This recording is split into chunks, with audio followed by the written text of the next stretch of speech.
அதாவது இப்போ பார்த்தீங்கன்னா நம்ம ஆடியோ டெஸ்ட் தான் பண்ணிக்கிட்டு இருக்கோம். வண்டி சவுண்டு கேட்குதான்னு பார்த்துருவோம். ஏன்னா நம்ம வந்து ஆடியோ கெயினில் திருப்பி நம்ம செக் பண்ண வேண்டியது இருக்குது. பாப்பா எப்படின்னு உங்களுக்கு நல்லா கேட்குதுன்னு நினைக்கிறேன். வண்டி பாம்பு போகட்டும் லைட்டாக. சும்மா அப்படியே ஒரு மெயின் ரோட்டில் போய் ஒரு டெஸ்டிங் மாதிரி போட்டு வந்துடுவோம். ஏன்னா ஆடியோவில் இல்லை நம்ம கரெக்டாக கெயின் செட் பண்ணி வச்சுட்டு அதுக்கு ஒரு பிரச்சனையே இல்லை. எல்லாருக்கும் வணக்கம். இது வந்து பார்த்திங்கன்னா ஆடியோ டெஸ்ட் விளாக் மாதிரி வச்சுக்கலாம். இது போடுவோனான்னு தெரியாது, சும்மா சாம்பிளுக்கு எடுக்கிறேன். ஆரஞ்சு பாறை சும்மாவே அசால்ட்டாக அடித்து தூக்கிட்டு போகுது. காற்றும் அதுக்கு ஏற்ற மாதிரி அடிக்குது போல். வாய்க்கு ரொம்ப கிட்ட தான் வச்சுருக்கேன் நான் இல்லைன்னு சொல்ல மாட்டேன். காற்று இல்லை என்னன்னு தெரில, வண்டி ஒரு மாதிரி போகிற மாதிரி இருக்குது.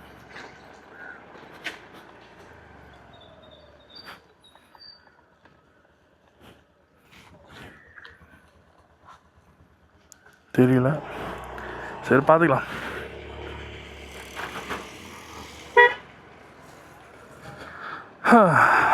மெயின் ரோடுக்கு போயிட்டு சும்மா ஒரு சாம்பிள் மாதிரி எடுத்து பார்ப்போம். நான் வந்து இப்போ 16:9 2.7 கேல தான் எடுத்துகிட்டு இருக்கேன்.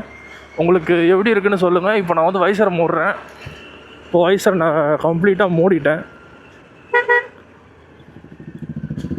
இப்போ நம்ம மெயினாக வந்து எதுக்கு செக் பண்ணுறோம்னா, ஓரளவுக்கு ஸ்பீடு ஏற்றிட்டு அப்போது வந்து சவுண்டு எப்படி இருக்குன்னு செக் பண்ணுறது தான் இப்போ நம்ம டெஸ்டிங் பண்ணிக்கிட்டு இருக்கோம்.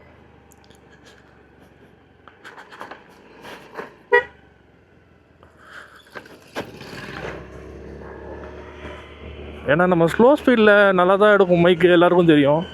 ஆனால் ஓரளவுக்கு ஸ்பீடு இதை பாருங்கள். இப்போ ஒரு 40 தாண்டிட்டேன் நான். ஓரளவுக்கு இப்போ வெளியே காற்றடிக்குது. காற்றடிக்கும் போது இதையும் தூக்கி காட்டுறேன் நான். இப்படியும் பார்ப்போம்.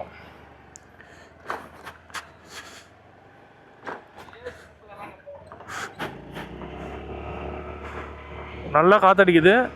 அப்படியே மூடுறேன். இப்போ எப்படி இருக்குது சவுண்டு, டிஃப்ரென்ஸ் தெரியுதா? அப்படியே சும்மா ஒரு மணி செக் பண்ணிட்டு ஓடிடுவோம். ஏன்னா இதுக்கு ரொம்ப சுத்தம் வேணும். எதுக்கு பெட்ரோல் வேஸ்ட் பண்ணிக்கணும்.